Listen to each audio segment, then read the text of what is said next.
Assalamualaikum warahmatullahi wabarakatuh. Perkenalkan, nama saya Aman Kunanti dari Prodi Pendidikan Guru Sekolah Dasar NIM 202180092. Di sini saya akan menjelaskan tentang poster yang saya buat, yaitu sistem pencernaan pada manusia.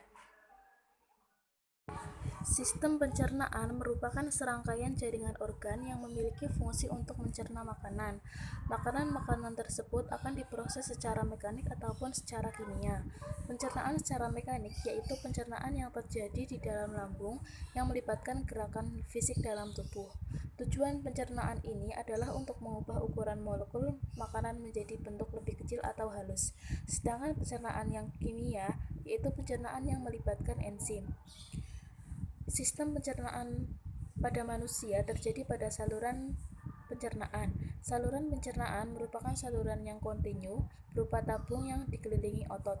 Saluran pencernaan mencerna makanan, memecahnya menjadi bagian yang lebih kecil dan menyerap bagian tersebut menuju pembuluh darah.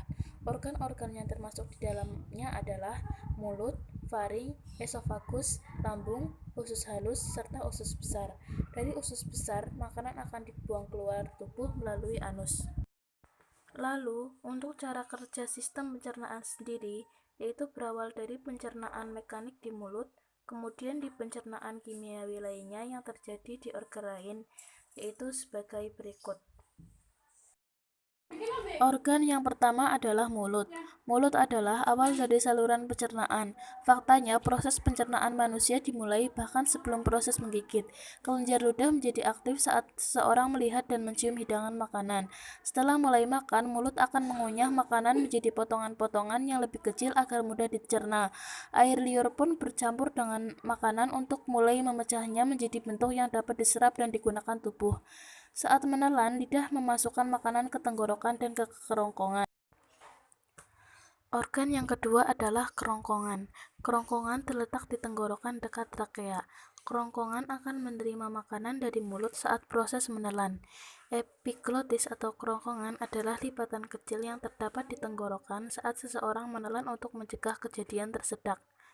Ketika makanan masuk ke tenggorokan, serangkaian kontraksi otot di dalam kerongkongan yang disebut peristaltik mengantarkan makanan untuk menuju ke perut.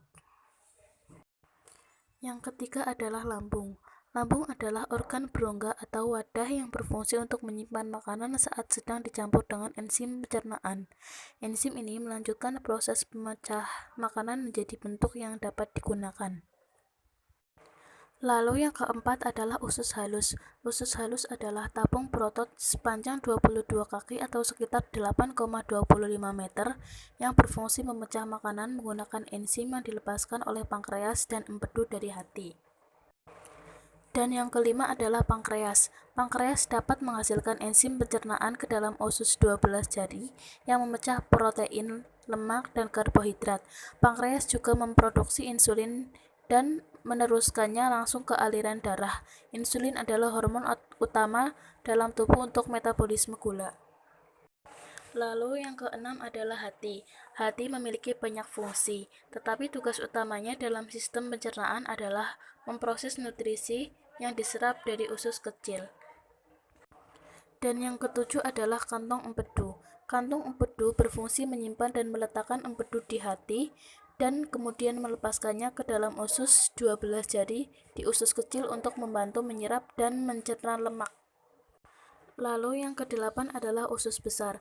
Usus besar adalah tabung berotot sepanjang kurang lebih 1,82 meter yang menghubungkan usus kecil ke rektum. Rektum adalah ruang lurus 8 inci yang menghubungkan usus besar ke anus. Tugas rektum adalah menerima tinja dari usus besar dan mengirim sinyal ada tinja yang harus dievakuasi atau dibuang keluar dan memegang tinja sampai evakuasi terjadi. Dan yang terakhir adalah anus adalah bagian terakhir dari saluran pencernaan. Organ ini berbentuk saluran sepanjang 2 inci atau 5,08 cm yang terdiri dari otot-otot dasar panggul dan 2 sphincter anal internal dan eksternal. Fungsi sistem pencernaan yaitu untuk mengolah makanan dan minuman yang dikonsumsi menjadi nutrisi dan energi yang digunakan untuk metabolisme perbaikan sel dan jaringan tubuh. Kelainan pada sistem pencernaan. Yang pertama adalah diare. Diare adalah penyakit yang membuat penderitanya sering buang air besar dengan tinja yang lebih encer. Pada umumnya, diare terjadi akibat memakan makanan yang terkena bakteri, virus, atau parasit. Yang kedua adalah gastritis.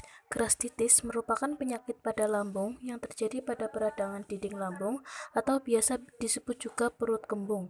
Pada dinding lambung ini terdapat kelenjar yang menghasilkan asam lambung atau enzim pencerna bernama pepsin. Yang ketiga adalah sembelit. Sembelit adalah frekuensi buang air lebih sedikit dari biasanya. Hal ini biasa disebabkan oleh kurangnya bahan makanan yang mengandung serat pada makanan yang dikonsumsi. Yang keempat adalah hemoroid. Hemoroid adalah pembengkakan atau pembesaran yang terjadi pada pembuluh darah pada usus besar bagian akhir. Yang kelima adalah radang usus. Radang usus adalah kondisi yang menyebabkan usus Anda mengalami peradangan. Yang keenam adalah tukak lambung. Tukak lambung adalah luka pada lambung yang menyebabkan keluhan sakit mah. Dan yang ketujuh adalah kolik. Kolik adalah kondisi pada bayi yang mengakibatkan bayi dalam kondisi sehat sering menangis berlebihan. Dari saya, apabila banyak kesalahan, mohon maaf yang sebesar-besarnya. Wabillahi taufiq wal hidayah. Wassalamualaikum warahmatullahi wabarakatuh.